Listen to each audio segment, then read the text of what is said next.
I'm showing how like much of a liberal environment that I was in, that it seemed like watching Ben Shapiro on YouTube was like a dangerous endeavor, at least kind of risky. And so I was watching this stuff that was essentially like a gateway drug. And I think that's like kind of a great way to look at what Ben Shapiro does in a lot of ways, is that he brings on a lot of people to, I guess, see that there's much more to politics, and opens up the door to go into other things. And so I start kind of tuning in more. I start going down the rabbit hole of a lot of different phenomenons and problems in society.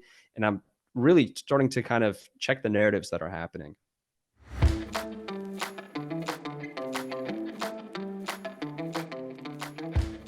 Hi, culminators. We're back in a chilly Newark, on a chilly, not in a chilly. I wouldn't mind a chilly. It would be appropriate considering how cold it is outside. We're back on a chilly day in Newark. You know what happens when you get old? I want my guest to listen closely because he's very far from old. When you get old, you look at ice very differently. You're really scared of ice. I'm only 60. It might be by the time you listen to this, I'll be 61. My birthday is in March. But, when you're in your 20s, much less when you're younger, and you fall down, you get up. Old people like me, and I'm in the best shape I've been in for almost my entire life, but it's that ice is unforgiving. So it's a cold, icy day in Newark, but not here at ColemanNation. No, we're going to speak to a heartwarming person with a heartwarming story. We're talking to Ariel David, and he's the founder of Upward News. And let's face it, folks, here's a picture of what that website looks like. Trusted by 300,000 readers. They're just starting here. They are trying to break through the media morass, the mess that has been made of our corporate news and information sector. Ari, thanks for joining us. How you doing? I'm doing great, Ron. Thank you so much for having me. I've been looking forward to this for a while. Well, I am very happy that you have made it, and in so many ways you've made it. You have a very interesting story. Like me, you are the product of an immigrant experience. And I think I always say this, I do think that those of us who have that background have a greater appreciation for how great America is. Now, I used to say that, but then I look out on the streets and see the protests, violent, nasty, anti-American protests by, what's the term? Refugees. Refugees. They don't seem very appreciative of America at all. All right, but maybe we'll talk about that. First, I want to introduce folks to you, to your story, and to Upward News. Were you born in the United States? Yeah, it sure was in You Baltimore. were. Well, is that still part of the United States? Actually, I'm not sure. Okay. Your parents, however, are not American born, right? No, both born in Moscow. So, in some respects, when you're talking about this kind of appreciation of liberty thing,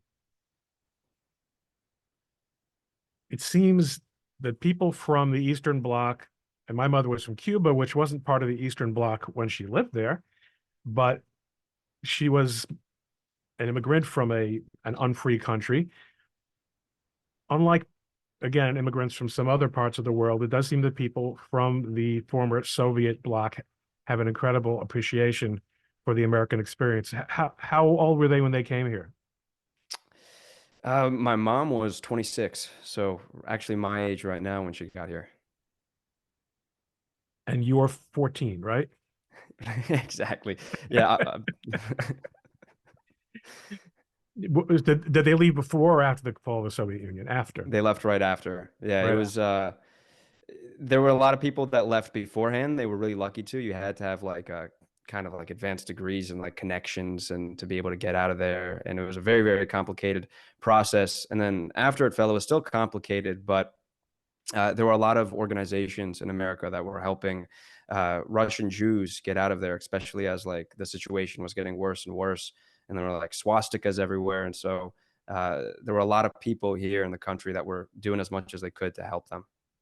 I don't think a lot of people are aware of that. I have to admit that that's pretty back of mind to me, that there was sort of a moment of anti-Jewish reaction during that period when the Soviet Union fell.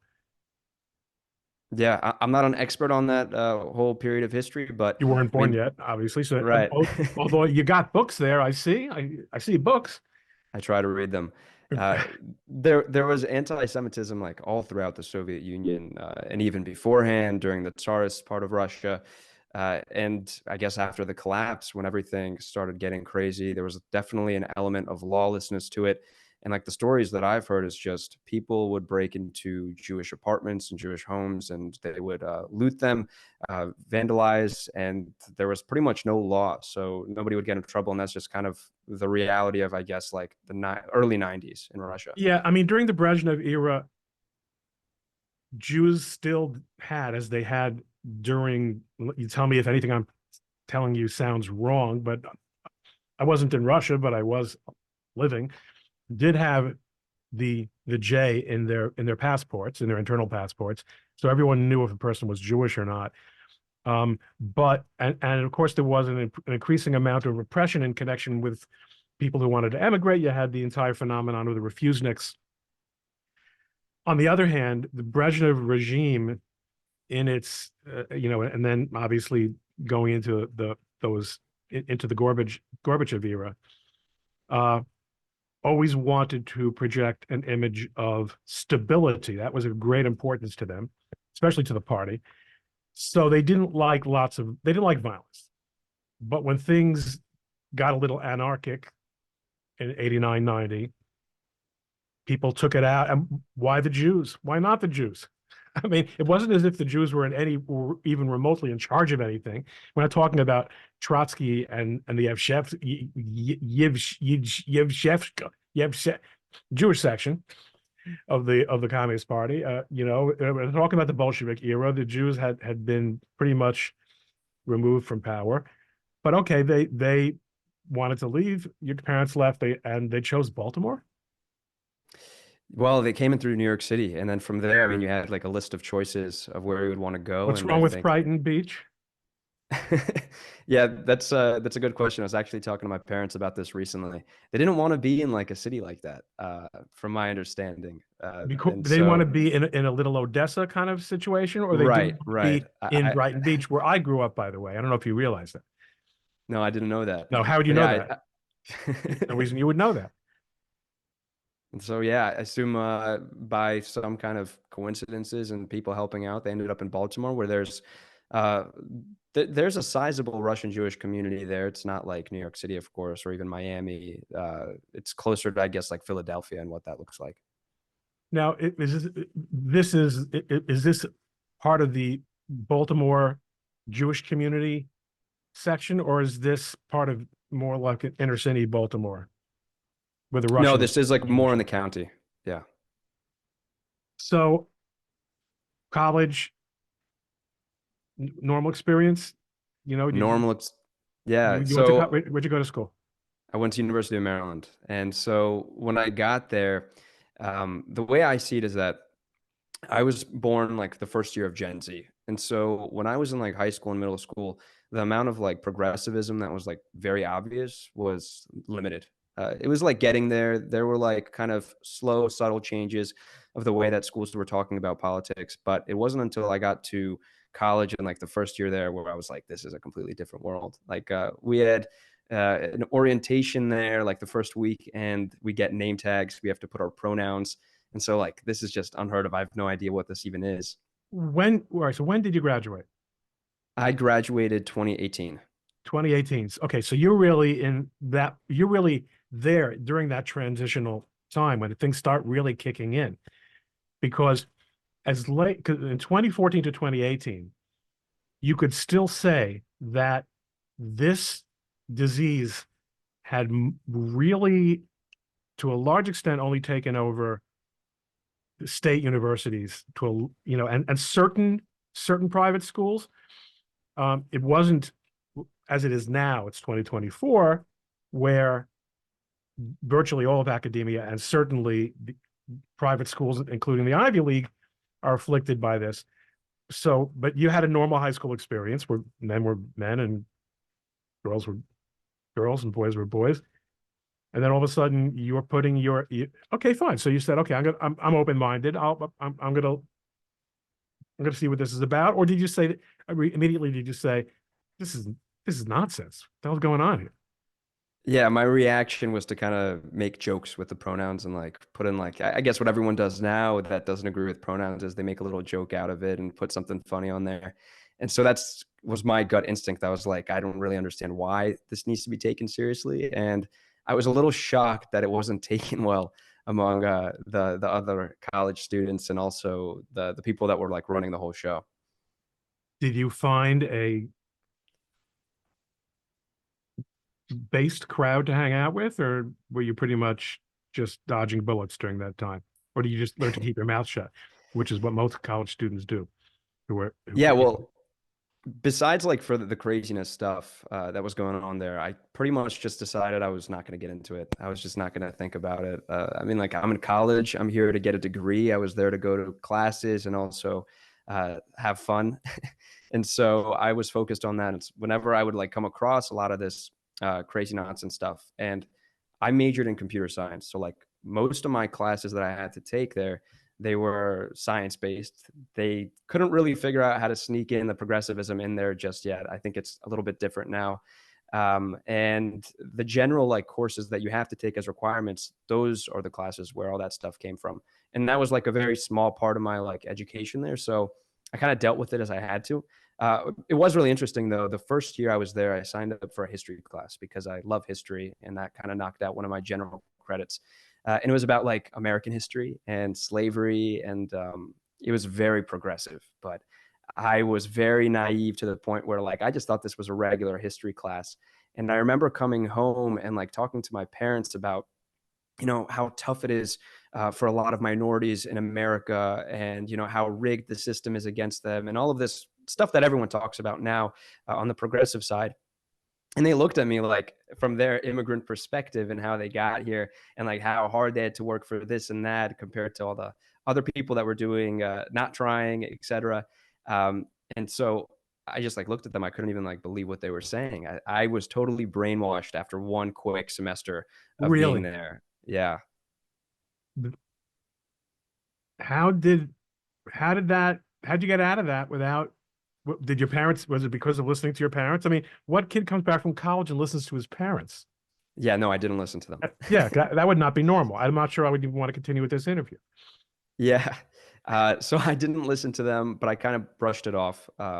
It wasn't like such a big part of my identity. Like I think a lot of people, when they, I guess, get brainwashed in college, it becomes like the only thing they think about. It didn't really happen to me, and so And of I course, these guess weren't. This was not your like. It wasn't like you were majoring in gender studies or even in history.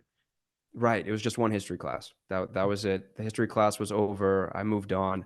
There were some other classes that I took that had some elements like that, but nothing as, I guess, exciting as that class was because I love history. I love kind of, I guess I've had this inclination to figure out what's going on, and so that class impacted me so much. And I wasn't really expecting or smart enough to know that there were other agendas going on, and that the professor might be teaching from his own perspective for a specific political reason. And so I went for like the next, I guess, that was my freshman year of college. And Let me just then, ask. Let me just ask you this.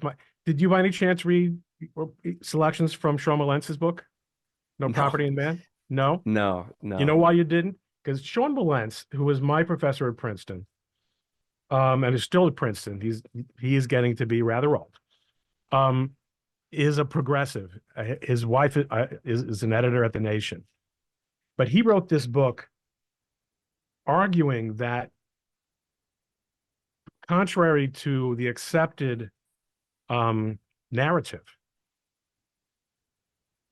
there was never there has been a long-standing problem with with slavery in American culture, and that this was a fight that went back to the time of the founding. In other words, the narrative is the entire premise of the American Republic was protection of slavery.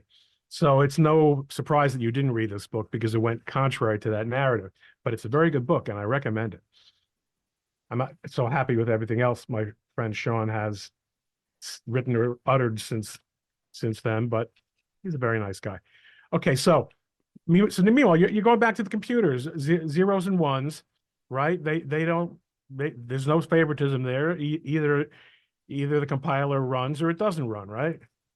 Yeah, that was the beauty of it. Like it was just you go there, you learn this stuff. There's no arguing the morality of different algorithms that we're uh, putting together, and that was that. And so when I saw like the year after that that Trump won, I mean, I had no idea what was going on. Like I said, I tried to tune out of politics. I'd been like that my whole life, where I didn't really think that politics was so important to kind of be aware of. Like news was happening. What am I going to really do about it? Like I'm just here to, I guess, do whatever I'm doing. And so Trump won.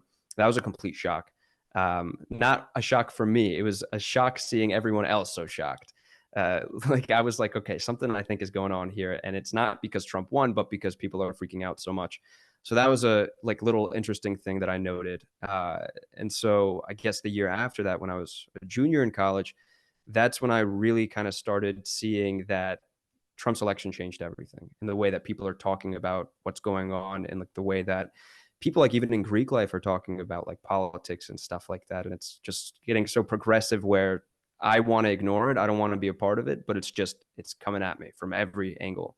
Did And you so find it did you find it in the what you call the Greek environment in frats that I mean that's historically been an environment where guys say what they really mean, what they really feel. Were they pro Trump? Got I don't know what frat you were in. I don't know if you necessarily want to name it, but or was it more like everybody was signing on to be against Trump because that was what we young people do? Well, I'm kind so of curious how that. Yeah, so I'll tell you what happened. So essentially, the sororities are very woke, full on progressive. Oh, you They're spent more time in sororities. This is a man after my own heart. Very good. Okay, well, good. I'll tell you why this matters. And so all of the fraternities, all of the guys that want to be closer with these sororities, they pretty much adopt the whole lingo. They adopt the way they're talking about things. They And this start is the hosting. entire path of the beta male, of the feminist man. This must be what I need to say to get laid. So fine, fine. As long as okay, good. All right. As long as I don't actually have to respect women, but if I say the right things, good. All right. So that was the environment that was percolating in the frats. Okay. Yeah, it was a very heavy like virtue signaling thing. And so a lot of fraternities were holding events for, I guess, a lot of like the social justice stuff that's going on campus, like all of these different fads. And each fraternity is trying to hold better events that more sororities go to, et cetera, et cetera. And so even in Greek life, which most people would like associate with, these are guys that are just they're unapologetic and they're not really into politics. They're just who they are. It was kind of the complete opposite. Like it pretty much swallowed up all of Greek life from at least my perspective. That made this interview worth it just to get that snapshot. I mean, because that's such a perversion of how, you know, frats historically were like the last bastion of male honesty, for better or for worse, very often for worse. But here it's all about running after the powerless, colonialized, oppressed chicks. Okay. So you become all of a sudden you're becoming much more conscious of this because it's everywhere. It's everywhere. It's part of the social life. So even though you're not in a politically oriented major, it's the social events, it's the talk, it's the signaling. Yeah, exactly. And so I'm trying to figure out what's going on at this point. There were a couple times where I stumbled across, I guess, those classic Ben Shapiro and the liberals videos where it's destroying that's like whatever argument is being thrown at him. And I was watching this with my roommate at the time, and we're like watching this video as if like this is some kind of contraband. Like people shouldn't know that we're like looking at this. We turned the volume down a little bit. Like, all right, let's hit the Ben Shapiro video. Let's see what it's talking about. And the stuff that he was saying, and like if we look back at it today, it's not anything extreme at all. It's really moderate stuff. Like I was looking at that and I was like, I've never heard these kinds of things before. In fact, back then, Ben was still not even remotely on the Trump train. He was really not so MAGA by any stretch of the imagination. Yeah, exactly. And so like I'm just I'm showing how like much of a liberal environment that I was in that it seemed like watching Ben Shapiro on YouTube was like a dangerous endeavor, at least kind of risky. And so I was watching this stuff that was essentially like a gateway drug. And I think that's like kind of a great way to look at what Ben Shapiro does in a lot of ways is that he brings on a lot of people to, I guess, see that there's much more to politics and opens up the door to go into other things. And so I start kind of tuning in more. I start going down the rabbit hole of a lot of different phenomenons and problems in society. And I'm really starting to kind of check the narratives that are happening. And so it's a slippery slope. And where it ends is that you have a news outlet that you're building and you're trying to debunk all of the mainstream narratives on a daily basis. So by the time you got to college, did you know that was what you wanted to do? No, absolutely not. All right, so how did that happen? Yeah, so I had gone to college for like a paradoxical reason. I'd only gone there to pay off my college loans.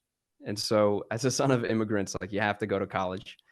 That's just something like that's expected of you. You're given such a great opportunity being in America and have access to go to college. And so I was always going to do that. Computer science was one of those degrees that I saw where you can get a job really easily afterwards, and it's not hard to pay off whatever debt that you're going to be in from college. So it made a lot of sense in my head. Okay, I'm just going to do computer science. I'm going to get a job. I'm going to pay off the loans, and then I'll figure out what I really want to do. And that's kind of exactly what happened. I spent about 3 years in the tech industry. I was working there, and it was really good stuff in terms of like computer science is intellectually stimulating.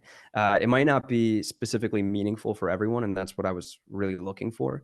And so during the 2020 election, where I was looking at social media and I was seeing all of my friends from college posting incredibly radical types of content, and this is like really during the heat of the BLM riots across the country, and like the starting of like the pandemic and all of this stuff, I realized that a lot of the existing people on the right that were trying to shed some light on these issues and trying to get the point across that these things that are going around, they're not necessarily true. I noticed that they weren't doing a really good job of addressing what's happening on social media. Like at a time where people my age, they're posting black squares. The Ben Shapiro and the PragerU videos weren't really cutting into that and being able to make, I guess, the impact that I thought they should be making. So my gut instinct was, I'm deleting social media. I'm out of this. Like the same kind of instinct I had before. Like I just don't want to see this stuff. And so I did that. I got back on about a month later. I saw I had not changed at all. I thought we was like a little temporary part of history, I guess, of people posting that stuff. And so at that point, I realized, okay, I'm going to do something about this. And I created an Instagram account and I started creating graphics that were just debunking all of the other viral graphics that were going around. And by the time of the Where Trump where did election, you where did you go for the information that you used to build these graphics and the like? yeah, well, one of the cool things about computer science is that you get really good at Googling how to solve problems all the time. I think that's like half the job of like being a programmer. Well, now we have AI, so I don't know how much left of it is, but yeah, I was really good at just Googling and using search engines to figure But you out were like relying different. on Google, which you must have figured out at a certain point wasn't necessarily about giving you the most accurate search result in terms of Yeah, bias. But it wasn't that bad then. I think at that point, Google was still focused on being an actual business and having a function that worked well. And then after the 2020 election got closer and we hit the pandemic, at that point, they pretty much sacrificed like all utility to become like an ideological tool that only shows you what they want to see. And this is really crazy now, by the way. Like I realized with anything regarding to the pandemic and the vaccines, you can't even use Google. Like they won't show you anything. now, what There's was this? Is this the account, or is this later?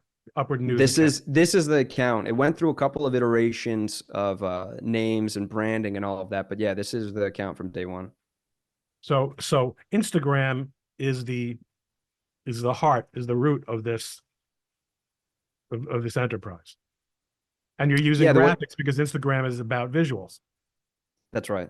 I looked at all the different platforms. I saw that Instagram was where regular people my age were going to on a daily basis to catch up with their friends and to see what's going on.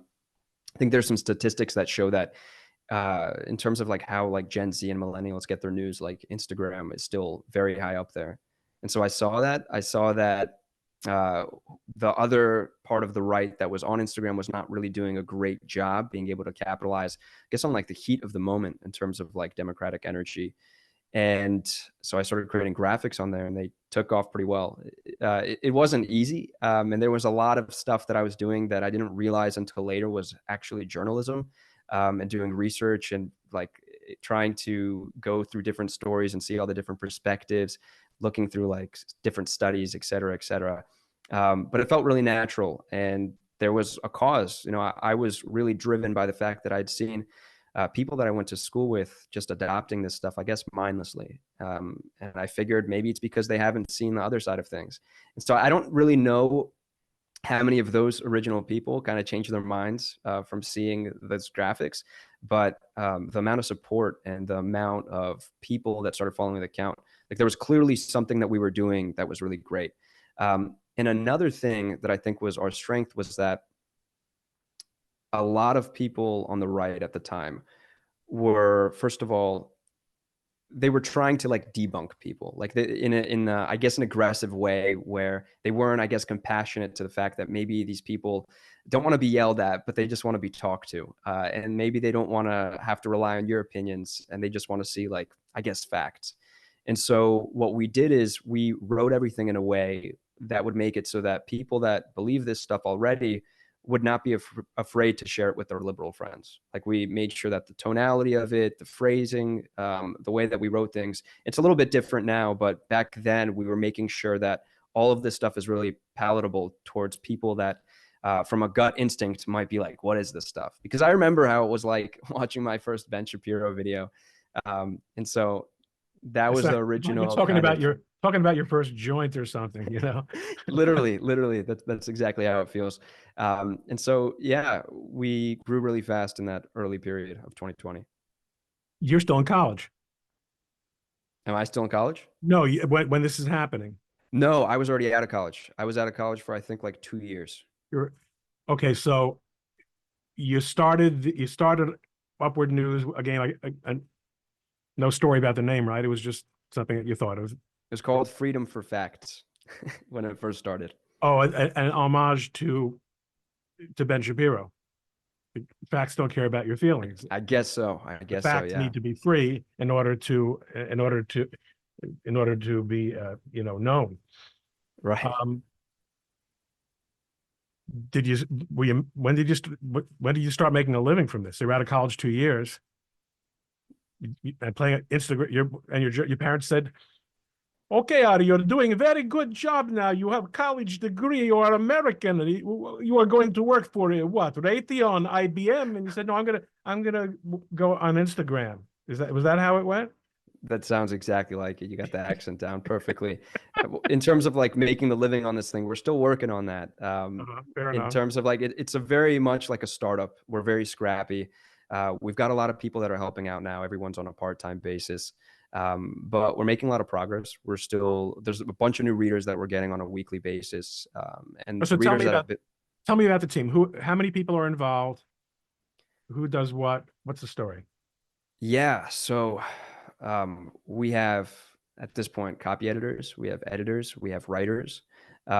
These are people that I've gotten connected with like through the Instagram and then through mutual connections. And I've always been wanting to find people that are hungry to to make a name for themselves, especially like in the journalism world, and that are really passionate about this stuff. And so the result is that like we're a team of like very young people. All of the writers, like they're either finishing up college, just out of college, or have been out of college for a little bit, and are doing this because they're finding a lot of meaning in it. And the result is that like we're able to put out like really good work with a passion that I think a lot of maybe corporate journalists don't really have, specifically in this side of the world. And our editorial standards are like insanely high. And so The writers love the fact that we're all really tough on each other. And so, like, we put out a morning newsletter every single day where we cover the biggest stories of yesterday and we try to write about trends that maybe other sites aren't catching up on. And we have like internal debates on these things all the time. And we try to make sure that the phrasing is proper. The actual editorial process itself with like the fact checking is really rigorous. And we're really proud of it. Like, we've had a lot of people send in emails to get in touch with us, and they're like, "Hey, can we speak? Like, can we get in touch with like corporate and stuff like that?" I'm like, "This is just a few people, you know." And so that's kind of what it looks like behind the scenes. But it's a lot of young Americans that are just really passionate about the truth and putting out really good work. Who do you consider to be? I mean, are you trying to compete with Daily Wire? No. Why not? What is it? I mean, okay, they're a media thing, but they do have. In other words, there's the Federalist. How are you guys different from all the other conservative alternative media sources that have developed over the on social media over the last 5 years? Well, the way that I look at it is that we don't really have a need to have opinions ever. And so, like, that's one of our strict policies, is that whenever we write articles, no opinion should ever be in there. We're never going to have op-eds. And so our articles should be looking more like a New York Times article or maybe even an Axios article than they should looking like some of the other sites on the right. And A New we York also write Times everything. article from maybe 15 years ago. Yeah, exactly. Sorry. Need to correct that there. And so we're very focused on making sure that our personal biases aren't coming out in sensational ways. And we're trying to be ahead of the game on the right, specifically on being able to have a really high editorial process, which I think that a lot of outlets are still catching up on the right, in terms of making sure that their articles read very well, they're entertaining to read. And this thing that you're pulling up right now, this is something we made transparent actually a few weeks It's ago. fascinating. Yeah. We pretty much created a rubric for how we want our articles to look like, because as I was bringing on new writers, I realized it's very important to keep people aligned on the mission that we have here. And so I put this thing together and I realized, you know Wow. what, it'd be actually great for our readers to see exactly what the formula is for our articles and what we're trying to achieve. And so you'll see there that, of course, it's important for things to be engaging, but even more so, it's important to be using concrete data, to be making sure that we're not using opinions, that things aren't biased in the way that we phrase them. And so, whereas another outlet on the right might have like a specific kind of mission of debunking the left, which we started out like that. We're not like that anymore. We now have like the mission of, we want to make sure that people that read our stuff understand the world and what's actually going on. We're not here to convince them to like think this is evil or that's evil or this way over another way. We just want to make sure that when we're writing our articles, and they're reading it, that they're understanding what's going on a little bit better. And this is the whole point of, supposed to be, of the New York Times, right? But if people are just reading the New York Times, they're going to have a totally warped view of what's going on. For example, like 2016 election. Like, if you were just reading the New York Times, of course you're going to rip your hair out when you find out that Trump wins. And clearly they had gone astray from their mission of trying to actually report reality. And so when I look at what can we be doing for our readers, we're a tool. We're not an ideological driven mission anymore. We're just a tool that's there to be able to make sure that people are informed. So what's the plan? Long term. How do you, well, no, forget long term. There's no, you know, everyone has a plan until they get punched in the face, right? What is what are you working on to build this program into a business that can sustain itself? I see that obviously you've got a Twitter page. It's got 79,000 followers, and which is a fraction of what you have had on Instagram, but that's not all that surprising. It's only been a couple of years, but maybe people watching this will follow you because I kind of skew Twitter word more than Instagram word. So you know, you want to build out on social media, obviously, and you want to network. You and I have been talking for a while, you're trying to, to build relationships with people. Are there any like institutions or companies or personalities that you're looking at as, you know, potential part? I mean, like what kind of things are you thinking of, or are you even thinking? Yeah, I hope I'm thinking. And I do think about this like almost 24 hours a day. It's very unhealthy at this point.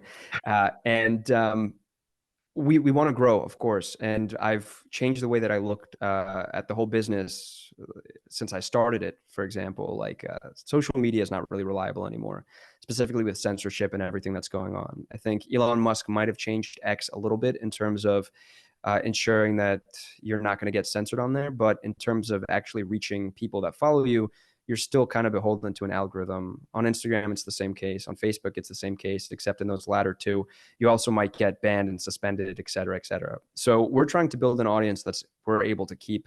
A big way that we've been able to do that is by building a daily newsletter. And so like that, first and foremost, is what we are right now. We might have social media, and we use that to get the word out there and to be able to report on some stories. But in terms of how our readers interact with us on a daily basis, it's really mostly through this daily email brief that we send out. And so this email that we send out, we have paid subscriptions, right? The screen that you're showing. The daily email, we send it out, and it's supposed to, in less than 5 minutes, get you up to speed on all of the stories that are happening that are important, but with a really intense focus on the insights that the mainstream media doesn't cover. And so like that's a really big mission that we have on there, is we want to make sure that we're covering stories, but we're not reinventing the wheel. Instead, we're focusing on exactly what might these media giants be missing. And the result actually has been really cool. We created the newsletter as a way to just keep every single American out there informed.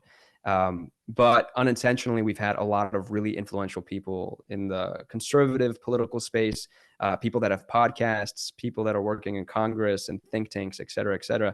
They've started to read the daily newsletter too. And so we're kind of between, I guess, a morning brew, which is just like a product for people that want to know what's going on for business, and in the middle of like a political playbook where we're actually covering important political insights that are useful to people that are regular Americans and also working in the space. So that's like first and foremost our biggest focus right now. We're growing this out. We're going to be focused on getting more scoops, more original reporting in terms of breaking stories that other people don't have yet. But in terms of like growing a media business, it is notoriously hard. Like I think everyone can look at every single media startup of like the past 2 years. Like there's been very few ones that are actually successful. The Messenger that just launched, and they had like $50 million of seed funding, something, a crazy number like that. They're panicking right now. Like they're out of money. They've been functioning for only a few months.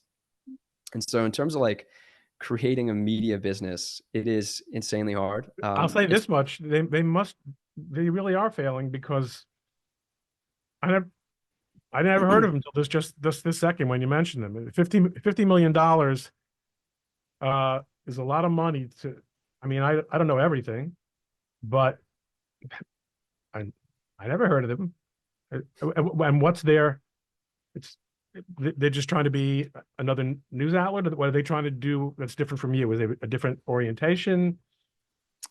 Yeah, well, so they're kind of looking at the world through the lens of like what the news and the internet used to be like 10 years ago, where things are supposedly like objective and they're able to cover everything. And they're also able to get a really, really large amount of readership. And that's really not the way that media works anymore. So even though I would love Upward News to be the size of the Wall Street Journal in the next 10 years, the reality is that at least in this point of time, the news industry is much more fragmented. And so you I still mean, have your what's got giants. I'm sure you're well aware of this. I mean, it's about 5 years ago, or sometime between 10 and 5 years ago, the New York Times decided it was no longer going to try. It fired its public editor and said, we subscriptions are where it's at, and we've got a very large base that will subscribe to us if we reliably pander to their preconceived notions and give up on any notion of objectivity. That's a business model, and because the business model that they were operating in, as you point out, was not working. Once people stopped buying newspapers, the online the online model to be a reliable reporter of all the news that's fit to print wasn't going to happen. Yeah, that's right. I think there's multiple different ways to make money as a media company, and every single business model has serious problems. So, for example, you go the advertisement route, and then you just look like CNN and MSNBC, and you can't criticize vaccine manufacturers because half of your advertisements come from the vaccine industry or those big pharmaceutical companies.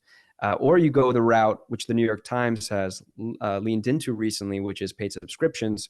And at that point, I mean, if you say things that your paid subscribers don't want to see, you start losing them. In terms of the New York Times readers, and this is something that's been noted by people that formerly worked at the New York Times, is that their readers want to see a specific perspective of the world. And they don't like seeing things that don't really align with the way they view the world already. And so there's a lot of limitations there. For example, like if the New York Times was to go and start talking about how the migration problem in America is like an absolute catastrophe, and here's who's responsible for it, here's how we fix it. I don't think the readers would like that. And whenever the New York Times has something that is even like remotely centrist, people accuse it of being incredibly biased. I think there was a couple months back, maybe even a year ago, where the New York Times finally started reporting on some of the problems with like the way that Americans talk about transgenderism, specifically with transitions in the science community. And they essentially had an article where they pointed out some of these critiques that are coming from the right actually have merit, and people freaked out. Not only did people freak out, but also a lot of the journalists within the New York Times. And so all of this just goes to show is you can try to build one of these media businesses in those ways, or you try to get money from very rich billionaires that want to fund the whole thing. You're always going to have a conflict of interest. And so I think really the most important thing here is to be able to trust the people that are reporting, not like an institution like itself, like the New York Times. There's really nobody there to trust. It feels almost decentralized in the way that it's run. But if you look at the Daily Wire, for example, people that trust Ben Shapiro, people that trust Jeremy Boring, I think that's much better for a kind of reader to outlet relationship rather than just looking at, well, who's funded by them, which advertisers are they working with, et cetera, because it's very expensive to produce news and to be able to run a media company. And like I said, there's just no good way, I think, at this point to have it funded. Well, you've got your hands full, but you've got a good running start. You've got 250,000 followers on Instagram. Uh, you say you're being, picked up by more and more influential people. So I suppose sharing by them is an important part of the strategy. I mean, what's the secret sauce? What do you think is it going to be good enough to just do a good enough job, to do a better job, better, faster, cheaper? Given network effects, given all the challenges, what do you think you're going to have to do to crack through? So the most important thing for us is our articles and the content that we put out. Like that's the most critical thing to us. I think a lot of companies and media companies specifically, when they're trying to focus on scaling, they forget that the only reason they really should exist is to put out good content. And so the whole entire point of Upward News is to be able to produce really fantastic articles, make sure that we're capturing the truth, make sure that we're able to write this in a way that people enjoy reading it. And so all of our focus at the end of the day is going straight back into that. And so when we look at the whole business, it's okay, well, how do we bring in more revenue so that we can hire more writers, so that we can put out more content, better content, so that we can produce world-class journalism that will never be in the New York Times because of their ideological problems, but still incredibly vital for people to know what's going on. So that's the formula that we're trying to crack here. That's the problem. But in the way we're looking at it, we're not focused on becoming the biggest, most revenue producing company in the world or anything like that. It's really just our mission that we have here. Well, I wish you the best of luck with it, and hopefully you and I will have more to talk about as time goes on. And now that I'm a subscriber, maybe you'll get a share from me from time to time. I'm not that big of an influencer, and I'm certainly shadow banned, but crazy things have happened.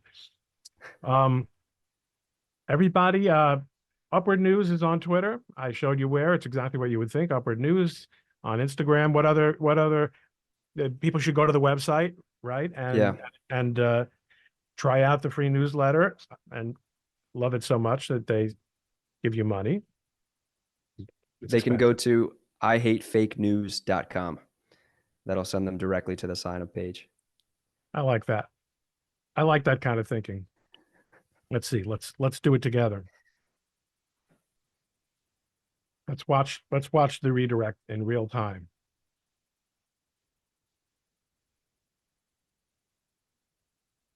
Okay. No There it framing. is. Want to see something else? Want to see another cute redirect?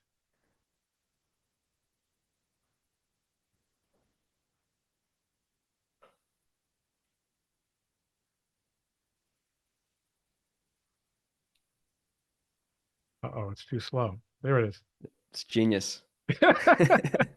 That's great. Yeah, great minds think alike.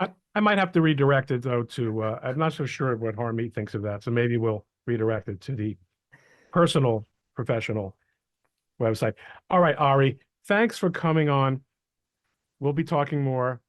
And I wish you the best of luck. It's a great story. And let's stay in touch.